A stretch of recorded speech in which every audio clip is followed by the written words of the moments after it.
ये कहानी है एक स्टूडेंट और एक कॉलेज के बूढ़े चपरासी की, और उस सीख की जो आपकी पढ़ाई, आपके बहाने और आपके सपनों के बीच का फर्क साफ कर सकती है। एक बड़ा कॉलेज था जहां सैकड़ों छात्र हर दिन आते जाते थे। उसी कॉलेज में पढ़ता था एक लड़का आर्यन। 12वीं में अच्छे नंबर, घर वालों की उम्मीदें, सबको भरोसा कि ये लड़का बहुत आगे जाएगा। लेकिन कॉलेज की जिंदगी शुरू होते ही सब बदलने लगा। जहां पहले किताबें साथी थीं, अब फोन, सोशल मीडिया और गेम्स साथी बन गए। क्लास बंक होना आम बात, रात भर जागना आम बात, पर नोट्स बनाना, समय पर पढ़ लेना, ये सब रेयर हो गया। दिन गुजरते गए, सिलेबस बढ़ता गया और आर्यन का कॉन्फिडेंस कम होता गया। वो सोचने लगा, यार ये इंजीनियरिंग मेरे बस की नहीं है। शायद मैंने गलत फील्ड चुन ली। शायद मैं उतना स्मार्ट हूं ही नहीं जितना लोग समझते थे। एक दिन लाइब्रेरी से लौटते हुए वह थका हारा कॉलेज की सीढ़ियों पर बैठ गया। चेहरे पर निराशा, दिमाग में कंफ्यूजन और दिल में हार मान लेने की आवाज। इसी कॉलेज में काम करता था एक चपरासी शंकर। सफेद बाल, साधारण कपड़े, फटी चप्पलें, लेकिन चेहरे पर हमेशा हल्की सी मुस्कान।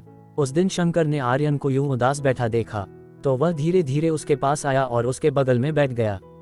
आर्यन के मन में चिड़चिड़ाहट थी। सबको लगता है कि पढ़ाई सबकी जिंदगी बना देती है, पर यहाँ तो कुछ समझ नहीं आता। कभी लगता है दिमाग कम है, कभी लगता है जिंदगी ही गलत चल रही है। ये बुक्स बोझ लगने लगी हैं, दिल नहीं करता पढ़ने का। शंकर ने उसके चेहरे की थकान पढ़ ली और नर्म स्वर में उससे बात की। उसने कहा कि वह भी कभी इसी तरह एक कॉलेज में पढ़ता था, एक स्टूडेंट की तरह, सपनों के साथ, उम्मीदों के साथ। और यहीं से शुरू हुई वो कहानी जिसने आर्यन का नजरिया बदल देना था। शंकर ने बताया कि जब वह जवान था तो उसके भी बड़े सपने थे। वह टीचर बनना चाहता था, बच्चों को पढ़ाना चाहता था, किसी स्कूल या कॉलेज में सम्मान के साथ खड़ा होना चाहता था। घर गरीब था पर उम्मीदें अमीर थीं। सुबह अखबार बांटना, दिन में पढ़ाई, शाम को दुकान पर काम, यही उसकी दिनचर्या थी। लेकिन एक दिन अचानक उसके पिता की तबीयत बहुत खराब हो गई। घर में कमाने वाला कोई नहीं बचा। माँ ने भारी दिल से उससे कहा कि या तो वह किताब पकड़े या घर की जिम्मेदारी। दोनों एक साथ उठाना अब संभव नहीं था।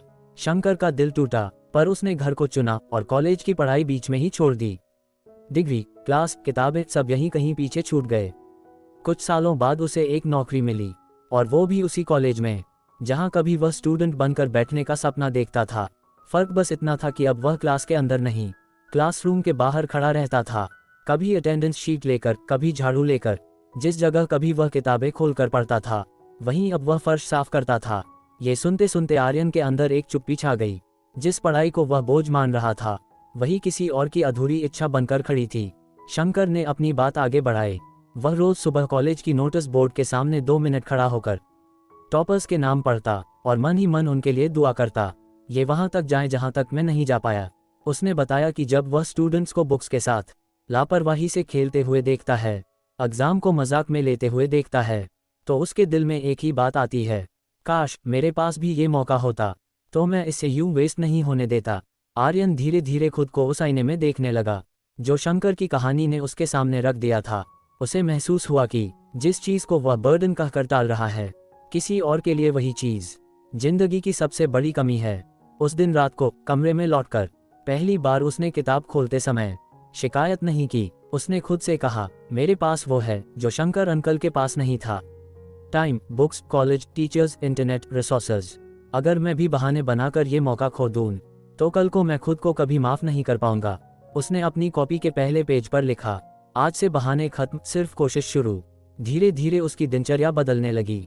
सुबह जल्दी उठना, क्लास अटेंड करना, नोट्स बनाना, लाइब्रेरी में बैठकर एक एक चैप्टर पूरा करना, ये सब उसकी नई आदतें बन गईं। कुछ महीनों बाद कॉलेज में मिड सेमेस्टर के रिजल्ट आए। जहां पहले उसका नाम हमेशा लिस्ट के नीचे रहा करता था, इस बार उसका नाम टॉप 3 में था।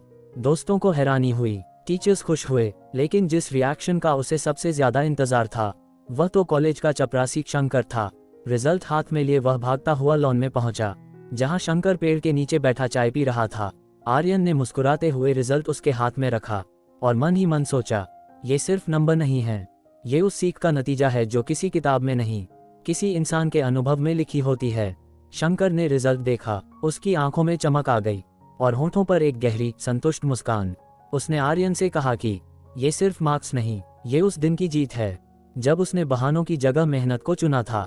कहानी यहीं खत्म नहीं होती, असल बात तो अब आती है तुम्हारे लिए। अब नरेटर सीधा तुमसे बात करता है, आज तुम जो भी पढ़ रहे हो, चाहे बोर्ड एग्जाम हो, कम्पिटिटिव एग्जाम हो, कॉलेज की डिग्री हो या कोई स्किल, ये सिर्फ एक सिलेबस नहीं है, ये एक मौका है। तुम्हारे पास फोन है, इंटरनेट है, फ्री नोट्स हैं, ऑनलाइन लेक्चर्स हैं, यूट्यूब पर हजारों टीचर्स हैं, लेकिन इन सब के बीच सबसे ज्यादा जरूरी चीज तुम्हारे अंदर है, तुम्हारा नजरिया। अगर तुम पढ़ाई को बोझ समझोगे तो हर चैप्टर भारी लगेगा, लेकिन अगर तुम पढ़ाई को मौका समझोगे तो वही चैप्टर तुम्हें आगे बढ़ने की सीढ़ी लगेगा। सोच कर देखो, कितने लोग ऐसे हैं जो घर की मजबूरियों, पैसों की कमी या हालात की वजह से तुम्हारी जगह होना चाहते हैं, लेकिन नहीं हो सकते। फिर भी अगर तुम्हारे पास ये मौका है और तुम उसे बस टाल रहे हो, तो ये सिर्फ गलती नहीं, अपने ही सपनों के साथ नाइंसाफी है। अगर तुम यहाँ तक सुन चुके हो तो ये कहानी सिर्फ एक स्टूडेंट और चपरासी की नहीं रही, ये तुम्हारी और तुम्हारे फ्यूचर की कहानी बन चुकी है। अब ये तुम्हारे हाथ में है कि तुम शंकर की तरह मजबूरी में किताब छोड़ने वाले बनते हो, या आर्यन की तरह एक सीख से अपनी पूरी डायरेक्शन बदल देने वाले। अगर सच में दिल से लगता है कि तुम्हें अपने मौके की कदर करनी चाहिए, तो अभी अपने मन में एक वादा करो, आज से पढ़ाई को बोझ नहीं, मौका मानकर मेहनत करूंगा, क्योंकि मेरे और मेरे सपने के बीच अब बहाने नहीं, सिर्फ कोशिश होगी। और अगर चाहो तो इस बात को पक्का करने के लिए लिख भी सकते हो कहीं अपने कॉपी के पहले पेज पर या कमेंट में, मैं अपने मौके की कदर करूंगा, क्योंकि जिस दिन तुमने ये वादा सच में निभाना शुरू कर दिया, उसी दिन से तुम्हारी असली सफलता की कहानी शुरू हो जाएगी।